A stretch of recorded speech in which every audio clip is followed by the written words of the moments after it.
welcome to The Print. We have with us Uttarakhand Chief Minister Pushkar Singh Dhami. Welcome to The Print, sir. Right from UCC to removing illegal encroachment, he has taken a number of decisions. Well, what all does it mean, especially with Lok Sabha elections just around the corner? We have with us the Chief Minister himself to answer all your queries. Sir, सबसे पहला सवाल सब लोग जो जानना भी चाहते हैं, यूसीसी उत्तराखंड से ही क्यों शुरुआत हुई?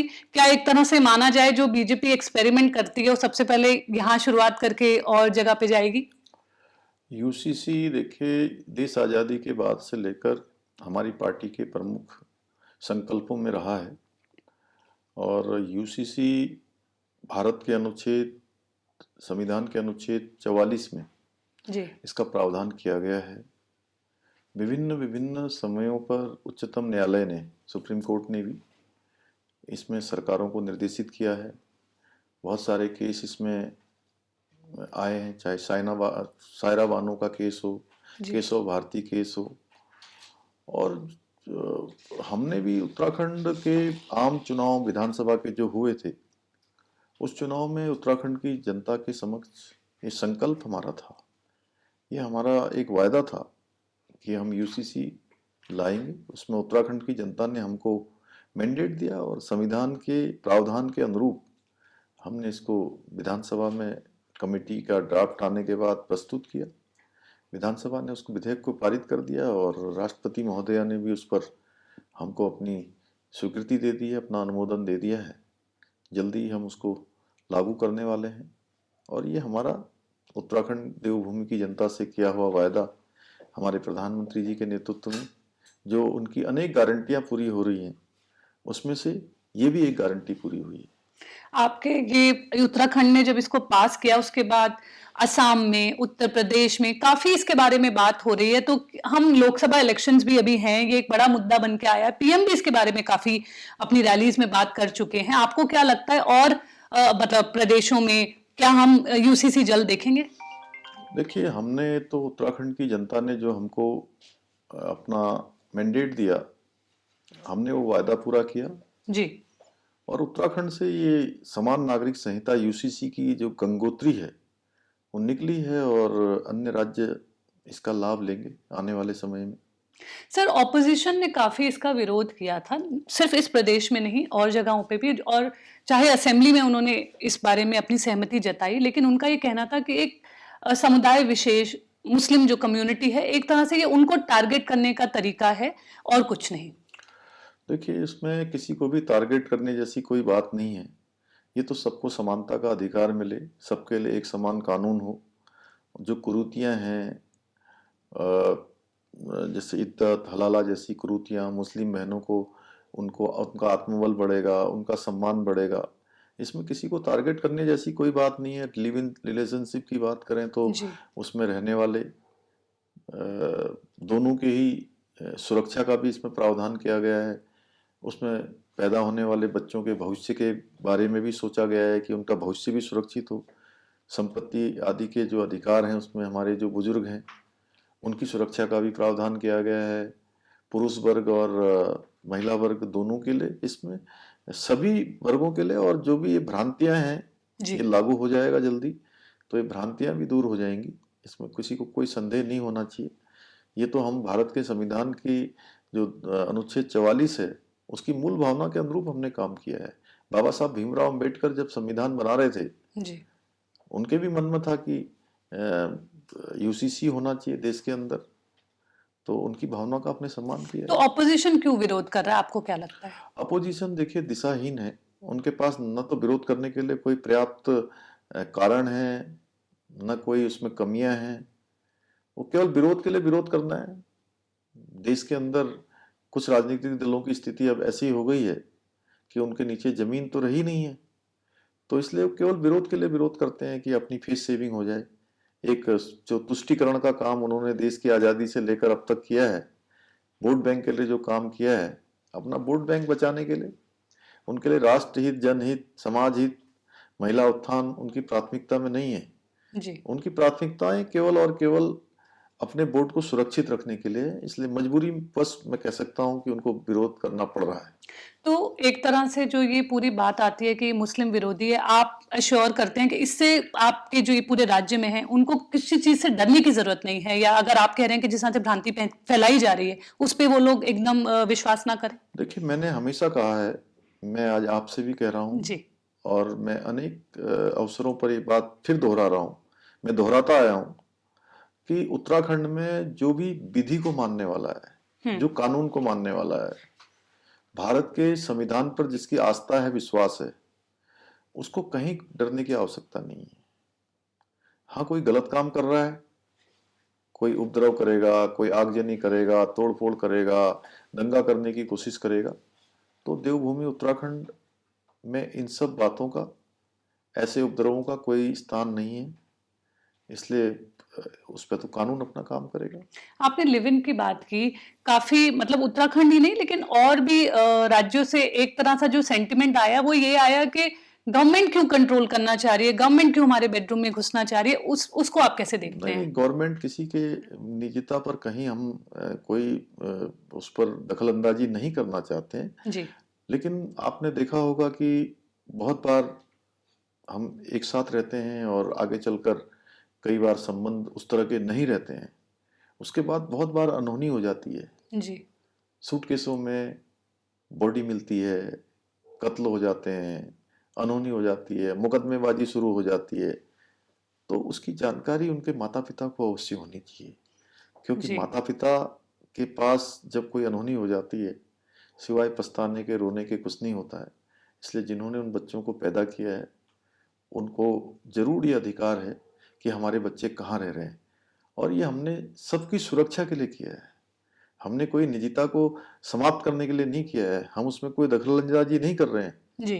जो माननीय न्यायालय के निर्णय है, उन न्यायालय का निर्णय को सम्मान करते हुए हमने इतनी भर व्यवस्था करी है बस आप कि रजिस्ट्रेशन कह रहे हैं करें उनकी और कुछ सुरक्षा नहीं। के लिए, वो भी उसके पीछे भी हमारा हेतु यही है कि उनकी सुरक्षा हमारे लिए प्राथमिकता है, उनका जीवन जी। हमारे लिए प्राथमिकता है। आपने काफी इंक्रोचमेंट जो इलीगल एक तरह से थी उसको हटाया है, काफी सारा लैंड है जो आप उत्तराखंड गवर्नमेंट कहती है जो आप लोगों ने फ्री किया है, उस पे अगर आप थोड़ा सा प्रकाश डालें। देखिए, उत्तराखंड में, उत्तराखंड देवभूमि है। पूरी दुनिया के अंदर उत्तराखंड का एक अपना स्थान है, इसका एक स्वरूप है, मूल स्वरूप है कि देवभूमि, देव स्थान, देवों के सबसे नजदीक, भगवान के सबसे नजदीक, गंगा का प्रदेश, यमुना का प्रदेश, चार धाम, आदि कैलाश, मानस खंड, ये यहाँ की पहचान है। जहां देखिए वहीं कोई ना कोई आपको देव स्थान दिखाई देगा, कहीं चले जाइए आपको एक देव स्थान दिखाई देगा। तो हम दुनिया में कहीं भी जाते हैं तो लोग, अगर हम उनको बताते हैं कि हम उत्तराखंड से आए हैं, देवभूमि से आए हैं, तो लोगों को हमको देखने की दृष्टि बदल जाती है, एक भाव बदल जाता है। तो इस देवभूमि का जो मूल स्वरूप है जी। वो बिगड़ना नहीं चाहिए। और ऐसे बहुत सारे प्रतीक खड़े कर दिए गए, जमीन कब्जा कर दी गई, अतिक्रमण कर दिया, तो हमने कहा कि भाई पहले सबको, प्रशासन ने कहा कि आप जिसका भी जो भी अतिक्रमण है स्वयं हटा लें। बहुत सारी जगह पर लोगों ने स्वयं भी हटाया, जहां नहीं हटाया तो उसको हटाया गया, और इंक्रोचमेंट था उसको हटाया, अवैध कब्जा था। आप भी तो नहीं चाहेंगे कहीं पर अतिक्रमण होगा, कोई जबरन कब्जा हो, कौन चाहेगा कि जबरन कब्जा होना चाहिए क्या? मैं तो आप ही से पूछ लेता हूँ, आप मेरे से इतने सवाल पूछ रही हैं, एक सवाल मैं आपसे पूछ लेता हूँ, अवैध कब्जा नहीं होना चाहिए, सरकारी जमीन हो या कोई भी जमीन हो। तो अतिक्रमण मुक्त किया है, और 4000 एकड़ से ज्यादा जमीनें उसमें मुक्त हुई हैं। उसमें भी आप कहेंगे कि कोई एक विशेष वर्ग को टारगेट किया है, तो मेरा ये मेरा मैं सवाल आपका था ये। सवाल पहले ही मैं समझ रहा हूँ, मैं उसका जवाब पहले दे नहीं, ये देता हूँ। लोग कह रहे हैं कि काफी सारे नहीं, मजारों को टारगेट किया गया है, नहीं, हल्द्वानी ऐसी में ऐसी कोई वायलेंस बात भी हुआ नहीं है। था। जो भी हल्द्वानी में भी जो वायलेंस हुआ है वो सरकारी जमीन थी, जी।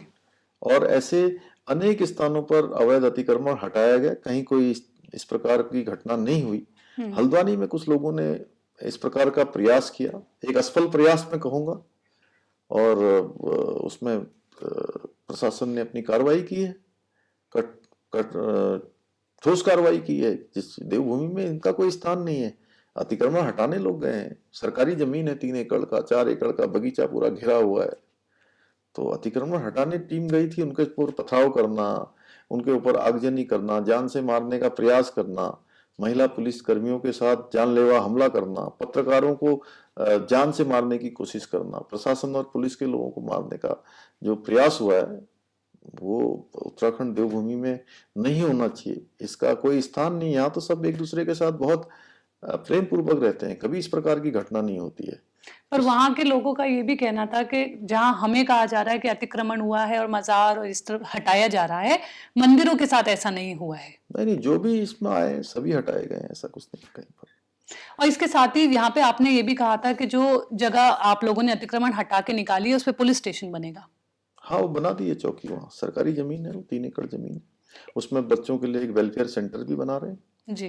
बच्चों के खेलने के लिए पार्क बनेगा, और एक चौकी खुल गई है वहाँ पर अस्थायी रूप से। जी। आगे चलकर एक बड़ा सेंटर वहाँ पर हम लोग आपदा का, पुलिस का अच्छा एक रिसर्च सेंटर भी बनाएंगे, क्योंकि हल्द्वानी भी एक बड़ा गेटवे है उत्तराखंड का। और जैसे कि आपने देखा होगा कि एक तरह से लॉ भी, आप पब्लिक प्रॉपर्टी है या प्राइवेट प्रॉपर्टी है, अगर उसको कोई इस तरह से मतलब डैमेज करेगा तो उसकी रिकवरी की भी बात हुई है। बिल्कुल, ये हमने इस जी। पर भी कानून बना दिया है, जी। दंगा रोधी कानून। अच्छा। अगर जी। कोई भी प्रॉपर्टी है, चाहे वो पब्लिक प्रॉपर्टी है या प्राइवेट प्रॉपर्टी है, कोई भी उसको नुकसान पहुंचाएगा तो अब उसकी भरपाई उसी से होनी चाहिए। एक एक पाई की भरपाई उससे होगी। और ये इसलिए बनाया है कि उत्तराखंड में इस प्रकार की घटनाओं का कोई स्थान नहीं है। ये तो हमारा शांत प्रदेश है। जी। यहाँ के एक लोगों की यहाँ के बारे में सोच है। एक एंटी चीटिंग लॉ भी उत्तराखंड में आया था, जिसके बारे में अगर आप थोड़ा सा बता सकें, क्या कुछ हुआ है अभी तक एंटी चीटिंग लॉ एंटी के अंडर? चीटिंग जी। लॉ देखिए हम यहाँ लाए, और ये लाना यहाँ की जरूरत थी। यहाँ के नौजवानों के, युवाओं के भविष्य से जुड़ा हुआ बहुत बड़ा विषय था कि यहाँ पर लगातार नकल होती थी। जी। कई सालों से नकल हो रही थी, और नकल के कारण से जो अच्छे पढ़ने वाले विद्यार्थी थे, अच्छे प्रतियोगिताओं में भाग लेने वाले हमारे भाई बहन थे उत्तराखंड के, जिनका चयन होना चाहिए उनका चयन नहीं होता था। चयन उनका हो जाता था जो नकल माफिया से साठगांठ करते थे, नकल करते थे, पेन ड्राइव पर नकल करते थे, पेपर लीक करवा देते थे, या जहां पेपर छपता था वहां से क्वेश्चन बैंक उनको बाहर मिल जाता था, उनका चयन हो जाता था। तो गरीब माता पिता के बेटे और बेटियों का लगातार उनका हक मारा जा रहा था, उनका हिस्सा समाप्त हो रहा था, जो उनका चयन होना चाहिए था उनका नंबर नहीं आ रहा था। और यहाँ पर हताशा निराशा बढ़ती जा रही थी। नकल माफिया हावी थे, बड़े बड़े उनके रैकेट चलते थे। हमको जैसे ही मालूम चला हमने इस पर कार्रवाई करी, 100 से ज्यादा लोग इस पर जेल गए, और उसके बाद हमने पूरे देशों का, पूरे देश के अन्य राज्यों का भी अध्ययन किया, अनेक विशेषज्ञों से बात करी, और हमने इसमें एक कड़ा नकल का कानून बनाया, नकल को रोकने का। जी। उसका परिणाम हुआ कि आज पिछले 2 सालों में जितनी 22 सालों में भर्तियां हुई हैं, उतनी भर्तियां पिछले 2 सालों में हो गई, और सारी की सारी पारदर्शिता से हुई है, नकल विहीन हुई है। जो योग्यता वाले हैं, क्षमता प्रतिभा वाले हैं, अच्छी तैयारियां जिन्होंने करी हैं, अच्छी शिक्षा जिन्होंने ट्रेनिंग करी है, उन सबका नंबर आ रहा है। जी। एक एक प्रतिभागी का अब 4-4 स्थानों पर चयन हो जा रहा है, जो पहले चयन नहीं हो रहा था। हमें संतोष है कि हमने ये नकल विरोधी कानून बनाया है, उसके कारण से हमारे प्रदेश के युवा नौजवानों का एक हौसला बढ़ा है, उनका भरोसा लौटा है, और बड़ी संख्या में सब भाग ले रहे हैं। और आज कांग्रेस का मैनिफेस्टो भी लॉन्च हुआ है, काफी सारे उन्होंने वायदे किए हैं, कास्ट सेंसस से लेके अदर स्कीम्स के बारे में उन्होंने बात की है। कितने निश्चिंत हैं आप लोकसभा इलेक्शन को लेके, खासकर मतलब ओवरऑल भी और अपने स्टेट के लिए भी? मैं ये कह सकता हूँ कि जिन्होंने देश के अंदर 60 सालों से ज्यादा समय तक शासन किया है, सरकार चलाई है, उत्तराखंड में भी सरकार चलाई है, देश में भी सरकार चलाई है, उनकी सरकारें लोगों ने देखी हैं। जनता का उन पर कोई भरोसा नहीं है। ये केवल हवाई पुलिंदा है, ये झूठ का पुलिंदा है। चुनाव तक उनको भी याद रहने वाला है, उसके बाद उनको भी याद नहीं रहने वाला है। आज जनता मोदी जी को चुनने के लिए मन बना चुकी है, इसलिए अब इनके खोखले वादों से कुछ नहीं होने वाला है। उत्तराखंड की जो 5 सीटें हैं उनका क्या परिणाम होगा? 500 सीटें एक तरफा भारतीय जनता पार्टी जीतेगी। और मैं आपसे कह सकता हूं कि आज की डेट 5 अप्रैल, समय 9:25 हो रहा है, कि पिछले बार के मुकाबले बहुत बड़े अधिक मार्जिन से जीतेंगे। आपने देखा होगा एक स्टेटमेंट आया है हरीश रावत जी का, उन्होंने कहा है कि कांग्रेस काफी अब जो वो लेजी हो गई है, जो वर्कर्स हैं जिस तरह से उनको काम करना चाहिए वो नहीं कर रहे हैं। कैसे देखते हैं आप इस पूरे उसको? उनको सबको परिणाम पहले से पता है क्या होने वाला है, जी। इसलिए हरीश रावत जी बहुत अनुभवी हैं, वो जानते हैं, इसलिए उन्होंने पहले ही सबको बता दिया है। मेरा एक आखिरी प्रश्न, काफी सारे कांग्रेस के लीडर्स हैं जो बीजेपी ज्वाइन कर रहे हैं, हम देख रहे हैं हजारों की तादाद में रोज कांग्रेस से एक तरह से पलायन हो रहा है। क्यों इतनी भारी संख्या में आपको लग रहा है कि कांग्रेस से बीजेपी में लोग आ रहे हैं, और बीजेपी क्यों उनको ऐसे एक्सेप्ट कर रही है? नहीं, हमने 14,000 कार्यकर्ता नेता हमारे भारतीय जनता पार्टी में उत्तराखंड में शामिल हो गए हैं। जी। लेकिन अभी मैंने अपने प्रदेश अध्यक्ष जी से अनुरोध किया है कि अब जो भी ज्वाइनिंग करें उसका एक क्राइटेरिया जरूर निश्चित कर लें। तो उन्होंने मेरे अनुरोध को आगे बढ़ाया है। मैं समझता हूँ कि आगे थोड़ा ये स्पीड जो है थोड़ा कम होगी, थमेगी। जी, बट इतना इतना आ क्यों रहे हैं, ज्वाइन क्यों कर रहे हैं? सबको लगता है कि अब कांग्रेस पार्टी का कोई भविष्य नहीं है। भारतीय जनता पार्टी और मोदी जी के नेतृत्व में देश तेजी से आगे बढ़ रहा है, तो देश के विकास में आज पूरा देश एक साथ चलना चाहता है और उत्तराखंड हमेशा उसकी अगुवाई करता है। देवभूमि है, हिमालय है, गंगा है, यमुना है, चार धाम है, आदि कैलाश है, मानस खंड है। जी। तो जो भी काम यहाँ से शुरू होता है, आप ये मान के चलिए कि देश में वो आगे बढ़ता है। जी। आपने देखा होगा जहां एक तरफ बीजेपी पीएम मोदी के चेहरे पर ये चुनाव लड़ रही है, जो अलायंस है, जो एक इंडिया ब्लॉक है, जो बहुत काफी समय पहले ही बन गया था, वो किसी को प्रोजेक्ट नहीं कर रहे हैं। देखिए, प्रोजेक्ट वो तब करेंगे ना जब वहां कुछ तय हो पाएगा। वहां पर तो हर कोई दूल्हा बनना चाहता है, बाराती कोई नहीं बनना चाहता। ये तो भानुमति का कुनबा है, कहीं का ईंट कहीं का गारा, भानुमति ने कुनबा जोड़ा। ये बेमेल गठबंधन है, परिवारों को बचाने की लड़ाई है, पार्टियों को, अपनी पार्टियों के अस्तित्व को बचाने की लड़ाई है। कोई सरकार बनाने की लड़ाई नहीं है। उन सबको पता है, पूरे देश को पता है, उनको भी पता है कि देश की जनता ने मोदी जी को तीसरी बार प्रधानमंत्री बनाने का संकल्प कर लिया है, मन बना लिया है। इसलिए केवल और केवल ये बेमेल गठबंधन अपने अस्तित्व को बचाने के लिए, भ्रष्टाचार को छुपाने के लिए, भ्रष्टाचारियों को बचाने के लिए, क्योंकि देश में दो प्रकार की इस समय दो खेमे बने हुए हैं। एक खेमे में मोदी जी हैं और मोदी जी कहते हैं भ्रष्टाचार मिटाना है, तुष्टीकरण समाप्त करना है, परिवारवाद हटाना है, और ये कहते हैं परिवारवाद बढ़ाना है, तुष्टीकरण करना है, भ्रष्टाचारियों को और भ्रष्टाचार को संरक्षण देना है। तो देश की जनता ने तय कर लिया है, मोदी जी के साथ चलेंगे। बट ऑपोजिशन फिर ये भी कहती है ना कि एक तरफ आप डायनेस्टी पॉलिटिक्स की बात करते हैं, लेकिन आपके उसमें भी तो जैसे सुषमा स्वराज की डॉटर हैं बांसुरी स्वराज, उनको भी तो टिकट मिला है। वो देखिए, एक पार्टी नहीं चलाती हैं जी। एक पार्टी नहीं चलाती, एक पार्टी से टिकट मिला है, एक कॉन्स्टिट्यूंसी लड़ रही हैं।